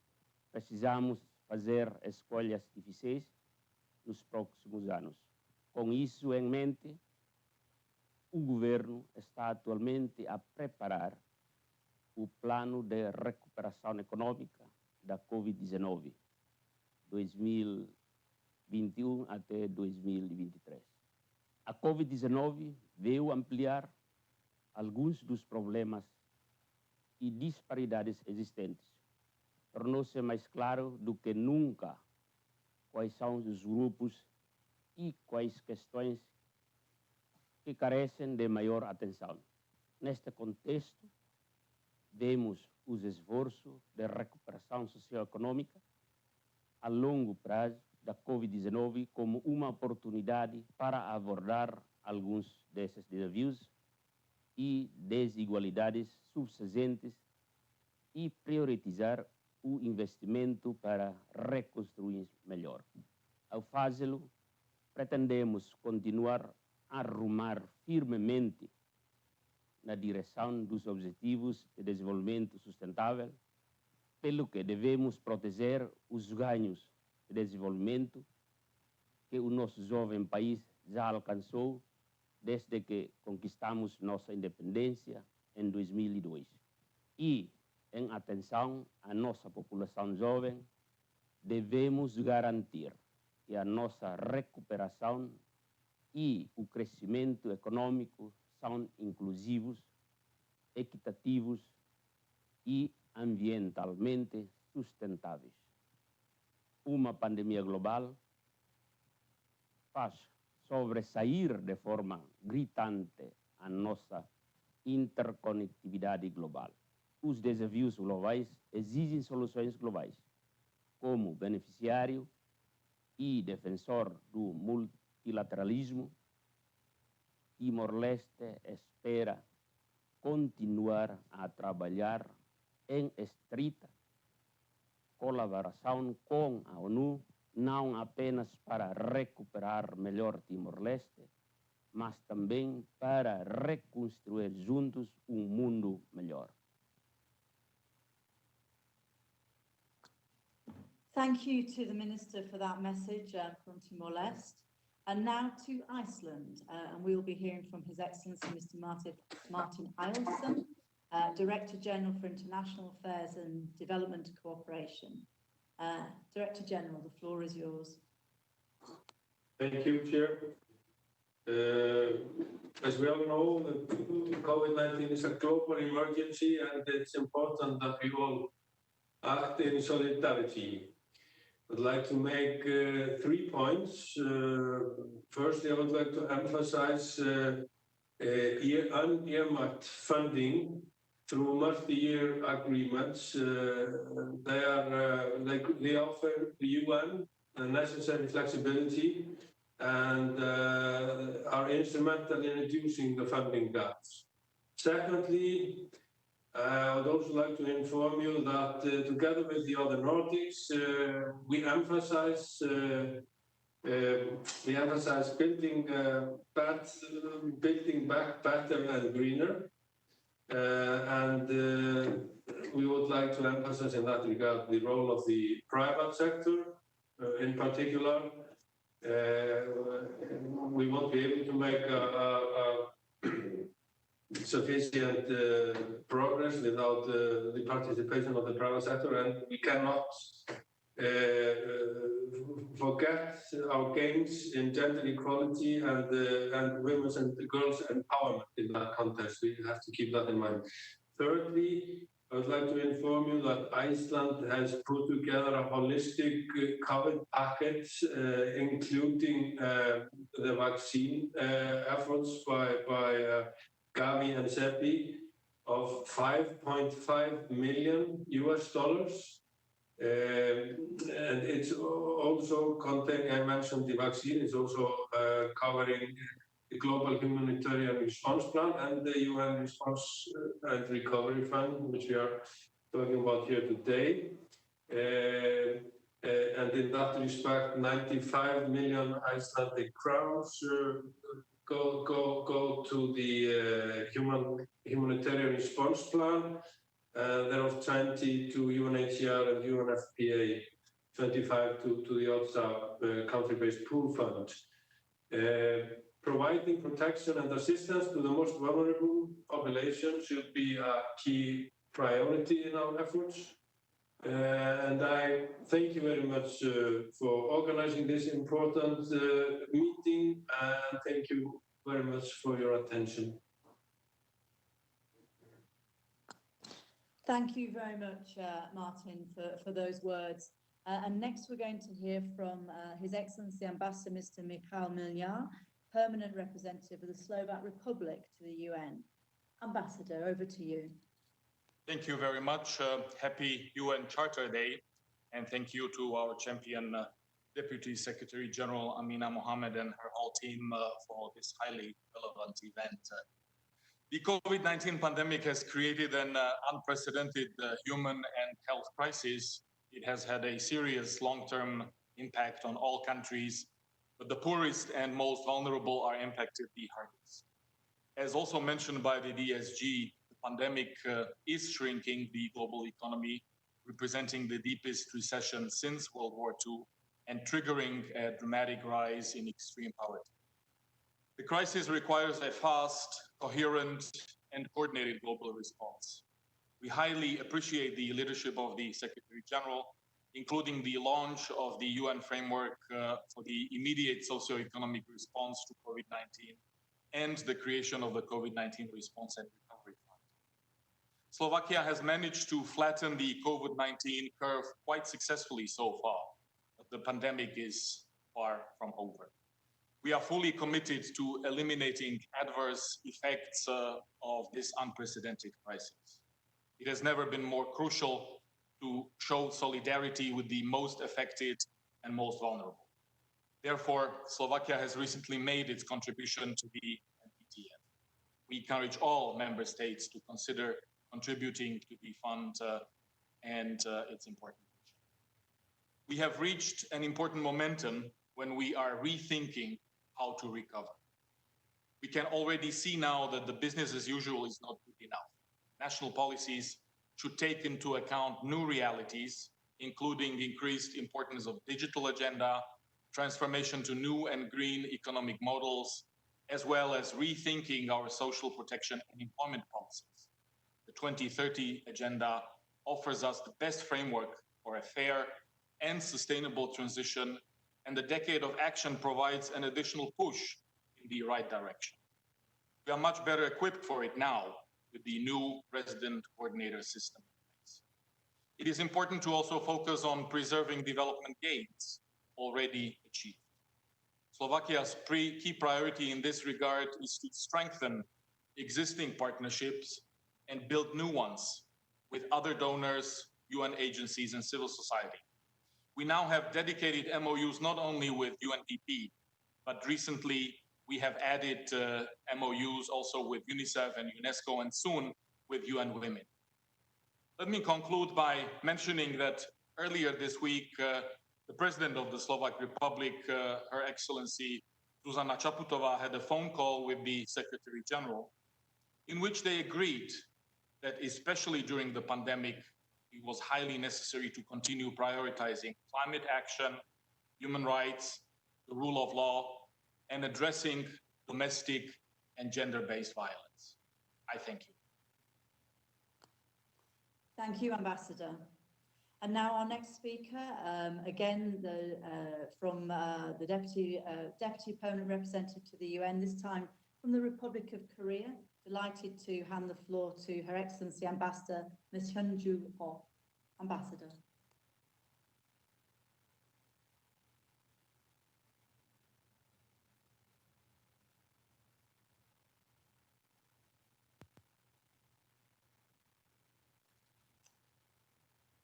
Ambassador.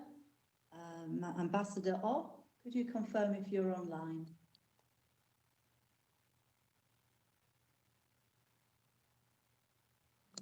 Whilst we're getting the ambassador online, I'd like to go next to we have you, Ambassador. Super. Over to you. Thank you, Madam Deputy Secretary General, for convening this timely and important meeting. And Korea highly appreciates your leadership to lead UN's coordinated response to COVID-19 and preparation for the post-COVID recovery. Since the onset of COVID-19 pandemic, Korea has been actively contributing to international efforts to combat the virus. As President Moon Jae-in pledged at the 73rd session of the World Health Assembly, Korea is providing $100 million of humanitarian assistance to countries and people in need. In an effort to accommodate requests from more than 100 countries, a large portion of this funding has been provided in the form of in-kind contributions, such as testing kits and masks. A timely provision of essential items helped those countries address the urgent needs and mitigate the impact from global supply chain disruptions. Furthermore, we have hosted a series of webinars to share our experiences of combating COVID-19 with the international community. On top of these contributions, Korea has pledged $5 million to the UN COVID-19 Response and Recovery Fund, which will be dispersed soon. Despite our budgetary constraints due to COVID-19, we could see the added value of this fund in its support for the reinvigorated RC system, the flexibility and complementary of funding, and a longer-term and comprehensive approach. With this in mind, I'd like to briefly share our expectations for this fund. First, the fund should be an anchor of enhanced coordination and coherence at country level, led by a strong RC leadership. With the pandemic being the first big test for the success of UN development system reform, we emphasize the important role of the fund in translating reform measures into tangible results. Second, the fund should address the needs of those who have limited access to the existing COVID-19 response funding mechanism. Also, the fund should continue to be mindful of potential overlap with other funds to respond to COVID-19, and instead should aim to fully complement one another. Third, the immediate response needs to be aligned with a longer-term approach to build back better. The bridging role of the fund should focus on the green economy and the reduced inequalities, among others, to preserve SDGs. We hope that the fund can be of great help to those needs in need, and Korea will remain in solidarity in the journey to respond now and recover better. Thank you. Thank you, Ambassador. And my apologies for not warning you that we've put the video on Mongolia to the end of the program. Possibly might have to skip it entirely to keep ourselves to time. My apologies, but thank you, Ambassador, for your contribution.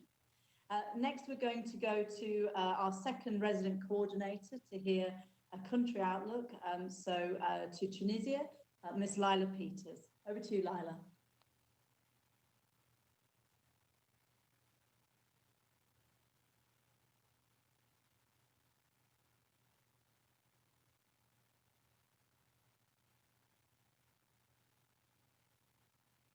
Lila, are you online? Can you confirm? If not, we will move to the next speaker.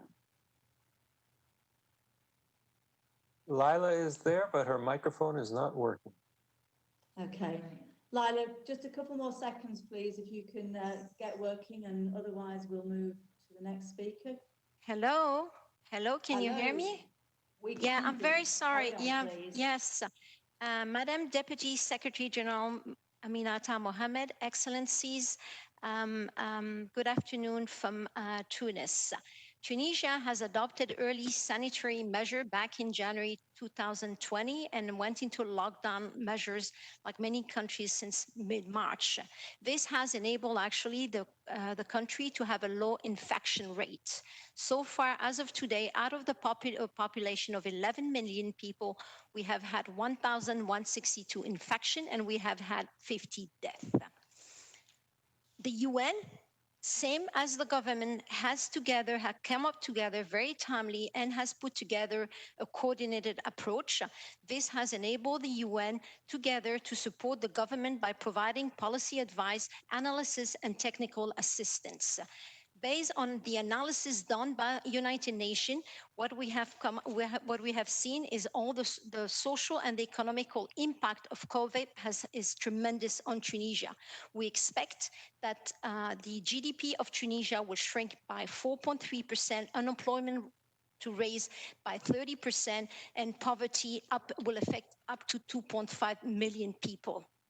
This has enabled the government of Tunisia to readjust its social and economical response. Thanks to the MPTF seed funding that the UN has received, we have been able to take 3 actions, which are as follow. We are building better our we are helping the government to build better the social response by enhancing the focus on leave no one behind. Basically, what we are doing, we are enhancing the social registry system.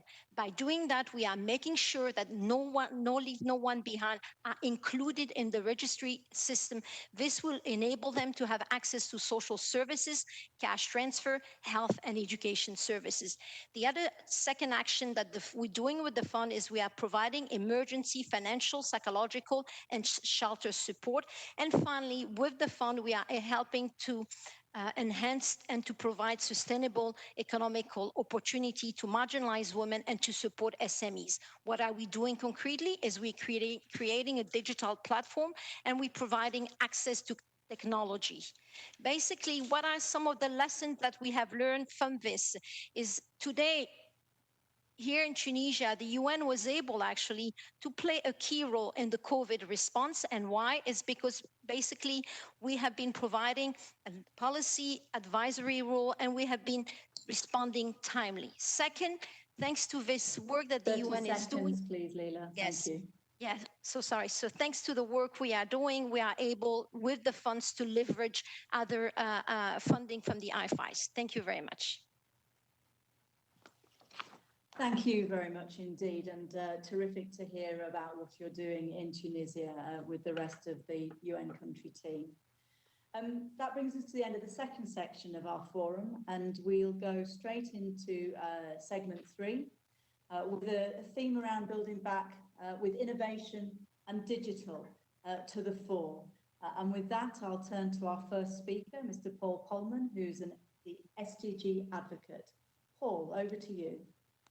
Well, good to see Amina, and thanks to the Secretary General and all the others for launching this initiative 2 months ago, and it's a pleasure to see you all here.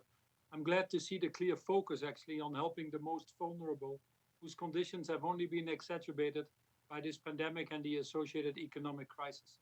As a vice chair of the UN Global Compact, We know that the global goals cannot be achieved with official development assistance only.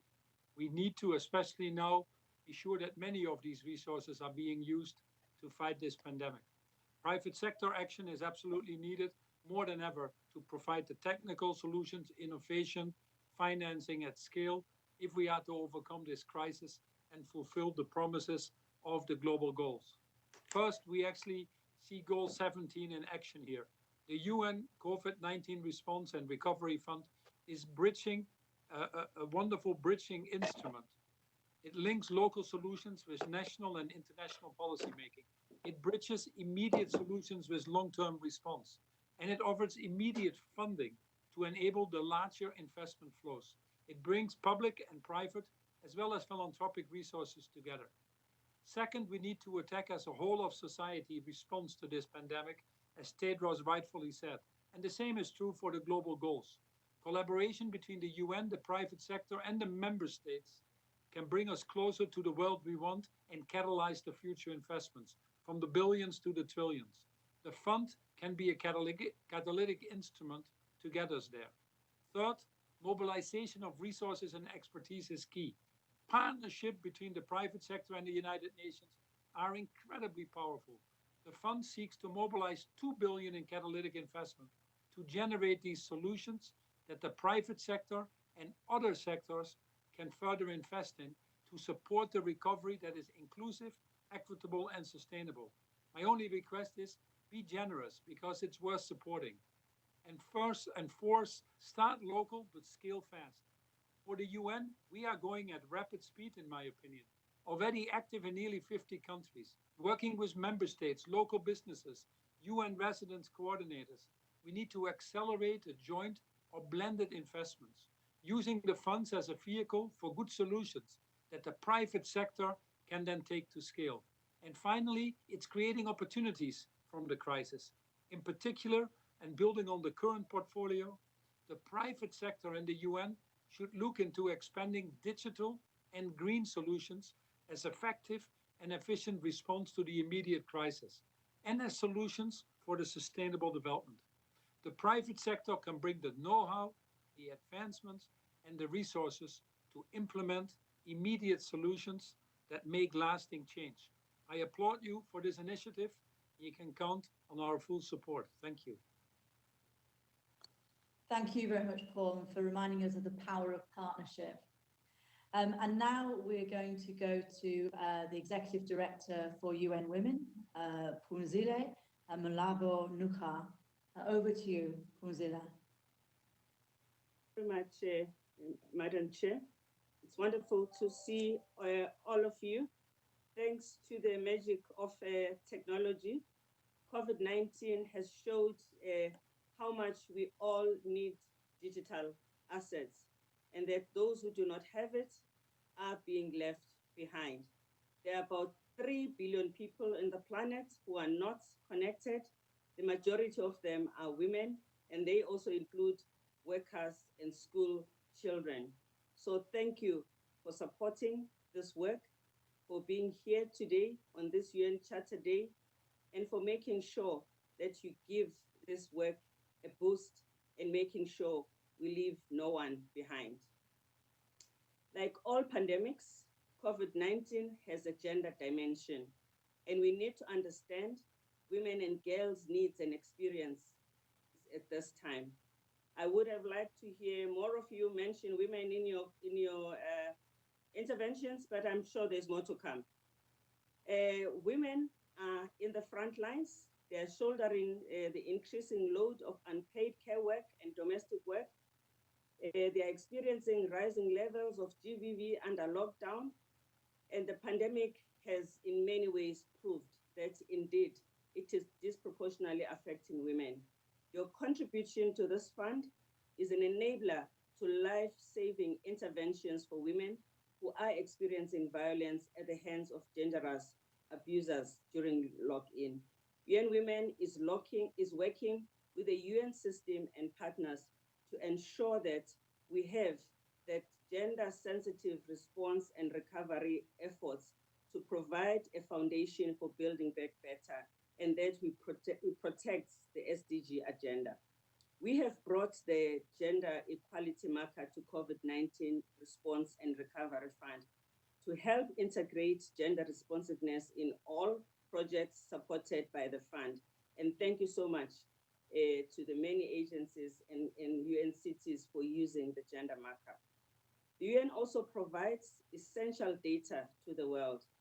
So we are reinforcing the availability of sex aggregated data. Before the crisis, we had just 31% of the global data needed to monitor the gender-specific SDGs indicators. In the midst of the crisis, we are taking the opportunity to improve this. We have launched a central data hub to provide access to data in one place, working in close cooperation with other UN agencies. We have created a COVID-19 gender monitor, a dashboard of indicators to inform policy decisions in response to the pandemic. Today, on UN Charter Day, I am glad that, and I have the pleasure to launch the beta version of UN COVID-19 Gender Monitor. The user-friendly dashboard of gender indicators is available now to governments, UN country teams, civil society, and it will help decision makers to make plans that are gender responsive and prone to recover better. Women cannot go back to the old normal. It would be building back better by moving away from the old normal, and data will tell us where help is needed. The dashboard, along with the country fact sheets on UN Women's Data Hub, will improve the fund's impact and the implementation of SDGs. And again, your contribution is important for us to continue with this work. Thank you very much. Thank you, Phumzile, and thank you for drawing attention to the data aspect of this. Our next speaker is Her Excellency Ms. Desiree Schweitzer, Vice Minister for Development Cooperation and Humanitarian Assistance, Republic of Austria. Vice Minister, the floor is yours. Thank you, Chair. Deputy Secretary General Amina Mohammed, Your Excellencies, ladies and gentlemen, Austria fully supports the UN Secretary General's efforts in fighting the COVID-19 pandemic. We welcome the integrated approach outlined in the framework for immediate socioeconomic response and recovery to COVID, as well as the UN comprehensive response to COVID-19. The COVID-19 pandemic is more than a health crisis. It is an economic crisis, a humanitarian crisis, a security crisis, and a human rights crisis. As the Secretary General has put it, in a time of multiple complex challenges, multilateralism is the world's best hope. Alone, we cannot fight the pandemic, and even less so its devastating impacts. The current crisis has shown us that international cooperation is the only solution in combating COVID-19. As host to one of the UN headquarters in Vienna and member of the European Union, Austria has always been convinced of the high value of multilateral cooperation. And we reaffirm our commitment to an effective and rules-based multilateralism today when we commemorate the signing of the Charter of the United Nations 75 years ago. Confronted with the COVID-19 crisis, we have to ensure to maintain progress in achieving the Agenda 2030 and the Sustainable Development Goals. We must remain faithful to our common endeavor to leave no one behind. The Agenda 2030 forms the basis of Austrian development cooperation with partner countries. We contribute to the sustainable development of our own country and the world as a whole, with the aim of realizing human dignity for all, a healthy planet, and just, resilient societies and economic well-being. Since the onset of the fight against COVID-19, Austria has shown its solidarity with partner countries in this unprecedented crisis through voluntary contributions made to the WHO, UNDP, UNICEF, UNHCR, ICRC, as well as in the EU context through our common Team Europe response. Today, we pledged 1 million euros to the UN COVID-19 Response and Recovery Fund. With this contribution, we also want to underline our confidence in a coherent, well-coordinated UN development system that is fully in line with the UN Secretary General's reforms. The reform of the UN development system was put under test in the response to COVID-19, and it is already proving its worth. We express full support to the work of the UN country teams under the leadership of the reinvigorated resident coordinator system. We trust that the reform is being translated into concrete action on the ground. The current crisis is a showcase example of the necessity for a coordinated and integrated approach towards development, as well as for full implementation of the humanitarian development nexus and, in some cases, the triple nexus. The motto of today's forum is Recover Better Together. Indeed, the recovery from the COVID-19 crisis must lead to more equal, inclusive, sustainable, and resilient economies and societies. Let us use this opportunity to set the future course in the right direction. Focus on women, older persons, youth, and vulnerable groups. Support small and medium enterprises to create growth and job opportunities. Reshape our economy through digitalization and decarbonization. And most importantly, continue to work together to mark our future path multilaterally and in close partnership with civil society and the private sector. Thank you. Thank you very much indeed, Vice Minister. Thank you. And now, just before I introduce the next speaker, I just want to say that we will the Deputy Secretary General, Amina Mohammed, will be leaving us now. We are running a little bit behind time, but DSG, you've been with us for the whole of the morning, your time, and you've heard all the contributions. I think you're only going to miss one or two. Hugely grateful that you were able to spend this time with us, and I think it's a sign of the importance you place on this fund and the work it's doing. So thank you so much for your time, for your inspiring words at the beginning, and we will report back to you on how the rest of the forum goes. And now I'm going to turn to our next speaker, His Excellency the Ambassador, Mr. Yuka Salavara, Permanent Representative of Finland to the UN. Thank you, and all protocol observed. This is really a time when coordination and coherence is of essence both globally and the country level, and I can only echo what the DSG said earlier.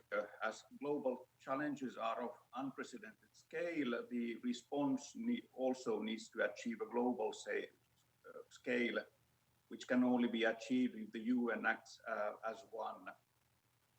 We appreciate Norway's initiative for the creation of the UN COVID-19 Response and Recovery Multi-Partner Trust Fund and are pleased to inform you of our intention to finance the MPTF. It's in the works. This is, of course, in addition to the increased contributions we have already made in regular resources to several UN entities such as UNFPA, UN Women, and the WHO. We believe that funding through the MPTF will further strengthen the joint UN response at the country level. We call on all member states to show their financial support to the joint UN response. We welcome the important role of the resident coordinators in the project and program approval process of the MPTF. In the middle of the many challenges that the pandemic causes, it is vital to maintain our commitment to the principle of leaving no one behind. Inclusivity and a human rights-based approach must be an integral part of the approval process. Gender equality and the rights of women and girls has to be at the heart of our action to respond to the crisis and mainstream in all activities financed through the MPTF. And I can only sort of echo what the executive director of UN Women Fumsile also said about everyone needing to be connected digitally. Evidence shows that the impact of the crisis on women and children and persons with disabilities and other persons in vulnerable situations is enormous, and we have not yet even seen the full consequences of the crisis in the global south and the impact it has on poverty, hunger, and food security. We urgently need to accelerate the achievement of the SDGs. In order to succeed, we need to be innovative and we need to engage the private sector. We have to think about recovery strategies and how well they are aligned with the SDGs and the Paris Agreement. The financial stimulus packages currently being devised are the largest in history. This is why the recovery plans could be a once-in-a-generation opportunity to build back better and invest in an economy of the 21st century. As a practical example, recovery cannot mean building more coal-fired power plants. The climate urgency persists.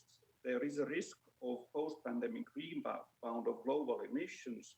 Economic recovery measures taken at the expense of nature can create a vicious circle of pollution and environmental degradation, increasing also the risk of zoonotic pandemics. A higher ambition for climate mitigation and resilience has to be the backbone of any recovery plan.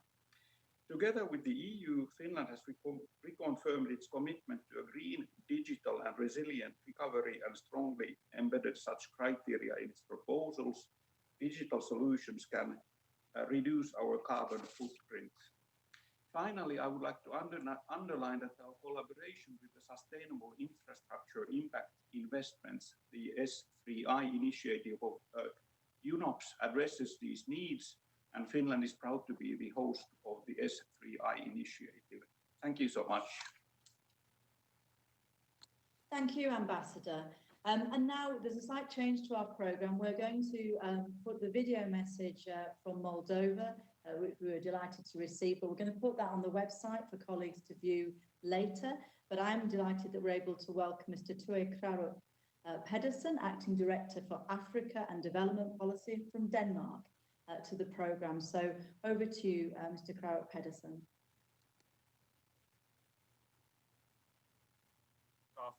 From Copenhagen.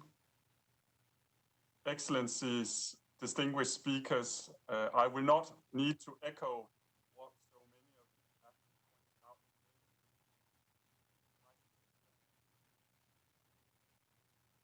Denmark has acted swiftly to show global solidarity and support for COVID-19, along with a range of other UN agencies and civil society organizations.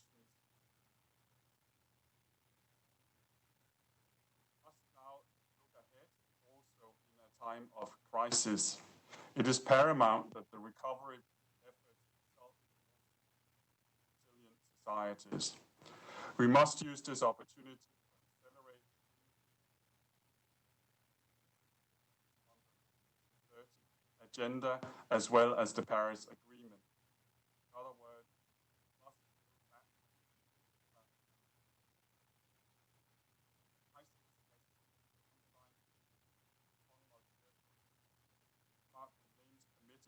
in supporting the UN response to the current crisis.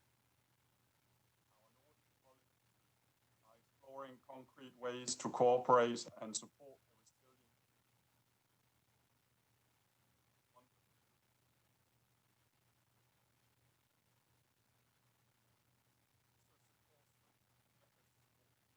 global connectivity and to ensure inclusion of vulnerable groups and those left behind. Denmark warmly welcomed the Secretary General's roadmap for digital cooperation. We support the UN as an important platform for cooperation to harness the digital opportunities which lie at our feet.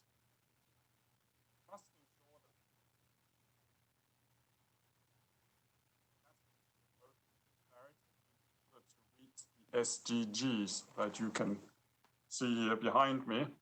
Innovation and digital technology must be utilized in our common efforts.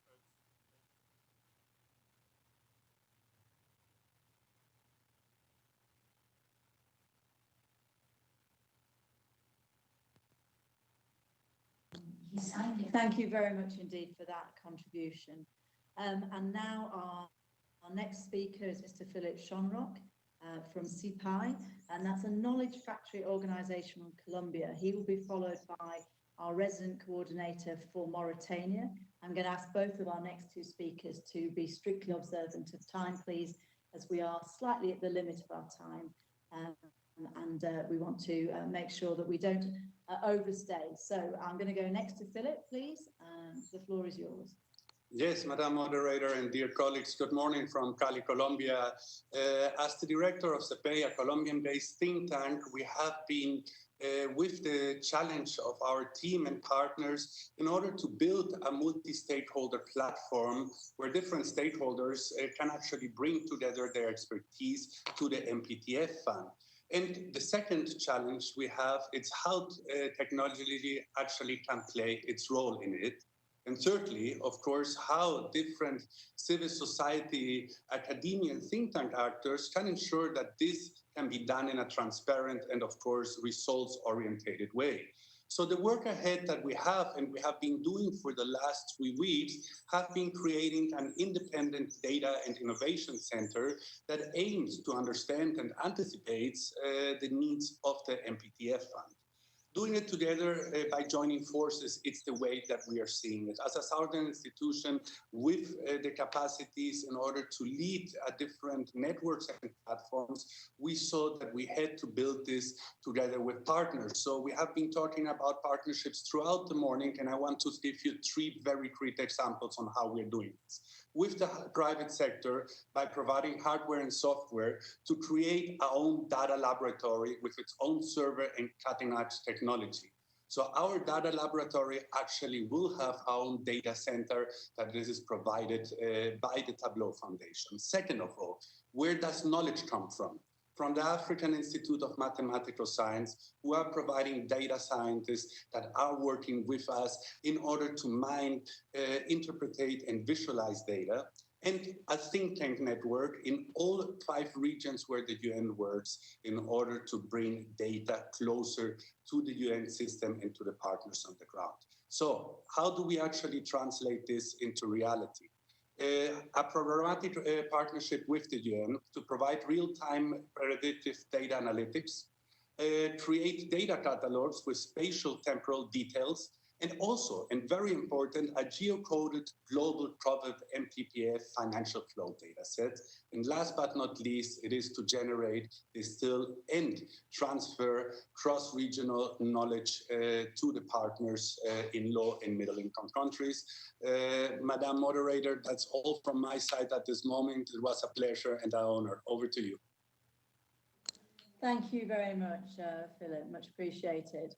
And now, appropriately, we end with our last speaker before we go to closing remarks with another voice from the countries. This is what it's all about. And I'm going to go to our resident coordinator for Mauritania, Anthony Ohemeng-Boama. Anthony, over to you to give our closing intervention. Thank you very much. Can you hear me? We can. Please proceed. 2.5 minutes. Thank you. Thank you very much. Excellencies, good afternoon from Nouakchott. And thanks for the opportunity to address you. I'll speak to an important pillar in the national COVID-19 response for which the UN has been extremely helpful with the COVID-19 funds. It's surveillance. The UN has helped to deploy epidemiological surveillance teams embedded with community outreach specialists. These 6-member teams are deployed in the districts under the technical guidance of WHO and UNICEF. They comprise an epidemiologist, community outreach specialist, contact tracers, and links with regional centers where serious case management takes place. The teams work under the supervision of and closely with district health officials. Most of the members of the team are local recruits from the communities and youth associations. The surveillance team has contributed to early case identification and management, helping to build trust and ensuring that other health issues such as child vaccination are not neglected. Communication and sensitization have been greatly enhanced within the community of clients. People are taking practice to manage their own health needs, as evidenced by the number of calls to a free line that the UN has to establish. The second aspect of the surveillance is border entry management. Formerly, borders are closed, but the government agreed with the UN to help to start equip and start testing and assistance centers at set identified border crossings. The UN was also mindful of refugee and migrant movement, particularly along the border with Mali. Mauritania hosts 60,000 refugees from Mali. It has always been a good host and saw an opportunity to the country to continue to share responsibility with the COVID-19 funds, IOM worked with various government departments, isolation and testing centers at the identified endpoints. This has ensured early disease surveillance at the country crossings, including the processing of refugees, which UNHCR support. It has reduced illegal entries and introduction of undetected imported cases in the country. And more importantly, this support with the COVID-19 funds has also allowed the Mauritanian government to honor its engagement to Malian refugees who continue to trickle into the country. Thank you very much.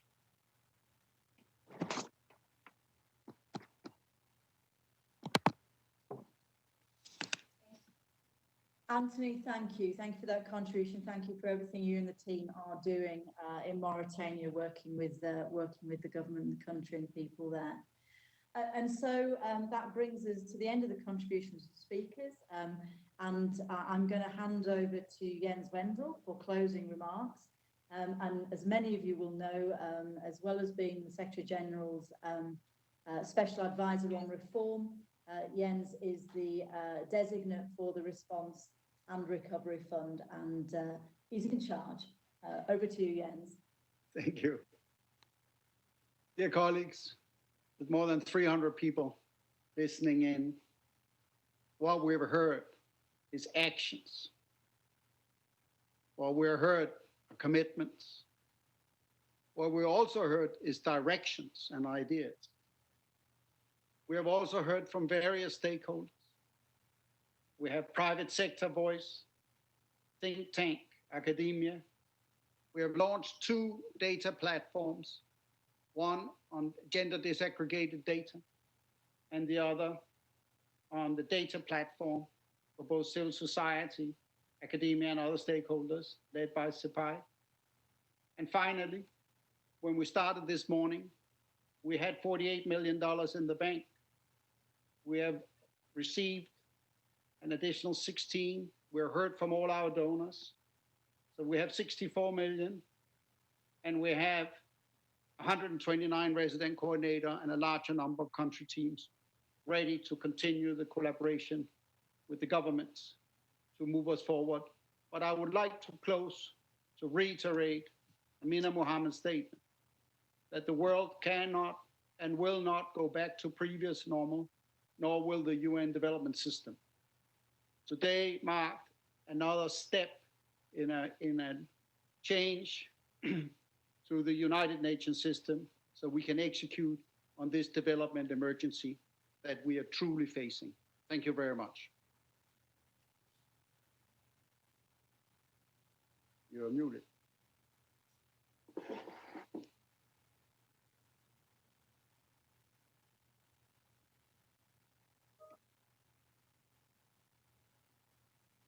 Your mic is muted.